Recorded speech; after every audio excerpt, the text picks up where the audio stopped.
Bonjour à tous, aujourd'hui je vous emmène en voyage à la découverte de 3 titres de littérature étrangère.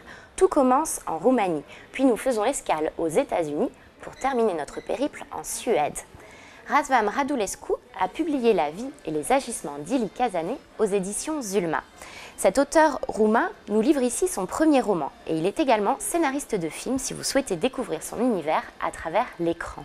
D'ailleurs, imaginez-vous dans un film de Kusturica où tout le monde parle en même temps et très fort, la musique bat son plein et les quiproquos s'empilent à force de ne pas entendre ce que dit son voisin.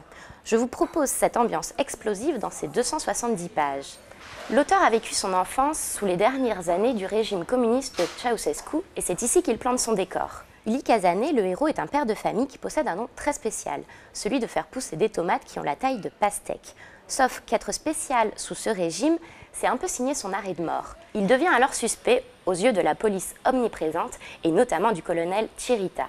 Alors qu'il est cuisiné justement par ce colonel, mais qu'avouer si ce n'est qu'il a la main verte, sa femme Georgette accouche de Ilie Cazanet fils.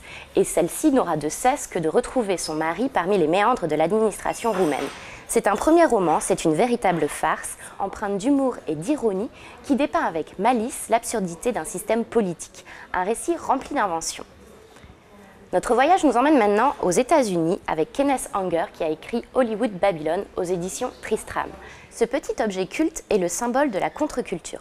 Lorsqu'il est sorti aux États-Unis en 1975, il a tout de suite été frappé de censure, interdit à la vente car jugé trop scandaleux. Il tournait alors sous le manteau. En France, il a été édité plusieurs fois, mais à chaque fois vite épuisé.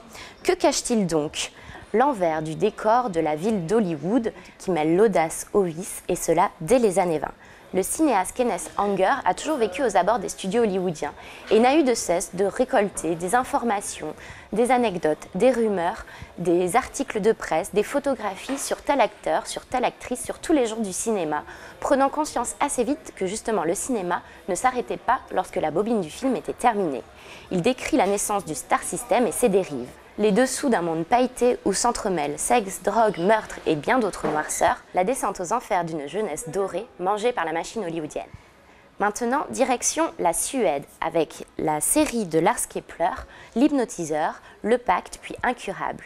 Lars Kepler, en fait, c'est un pseudonyme pour signifier un couple d'écrivains, mari et femme, Alexander et Alexandra Andoril, qui nous raconte ici les aventures d'un inspecteur de police, Joona Linna. Le premier tome paru, c'est L'Hypnotiseur et qui vient justement de sortir en poche. Le second s'appelle Le Pacte et le troisième, qui vient de sortir en grand format, s'appelle Incurable. Cette série raconte les aventures de l'inspecteur Joona Linna, un inspecteur de police imprévisible, insubmersible. On le retrouve ici dans un hôpital psychiatrique. Il vient d'y avoir un meurtre et l'on soupçonne Vicky Bennett, une des pensionnaires, qui s'est enfuie dans une voiture volée avec un enfant de 4 ans qui ne lui appartient pas. S'engage alors une course-poursuite contre la montre pour l'inspecteur de police pour retrouver Vicky que l'on tient pour coupable et capable du pire. Ce troisième tome en appellera-t-il un quatrième? Vraisemblablement, car au fil des romans, on découvre de plus en plus Joona Linna, son passé, ses failles, voire ses faiblesses. Merci beaucoup et bien évidemment, bonne lecture et au mois prochain.